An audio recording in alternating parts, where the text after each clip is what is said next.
Go, Renz! Please pick one. Girlfriend mo, Renz, oh.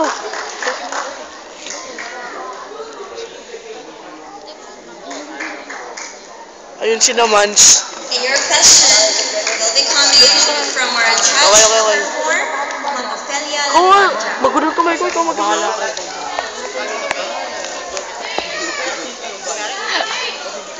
And we are requesting the audience to please give. Okay, contestant number 2, here's your question. Hindi pinatapos mo. What advice would you give to those who became victims of calamities Very like easy. flood, landslides, and the likes?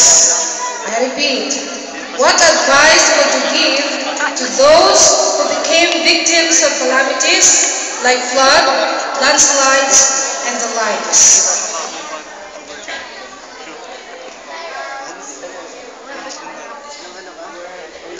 Victims should know and understand why floods, landslides, and calamities happen. Victims should also know how to prevent these calamities by participating government or non-government programs that helps the natural environment. Thank you. Thank you, contestant. Go, Renz! Okay. Okay, tapos na.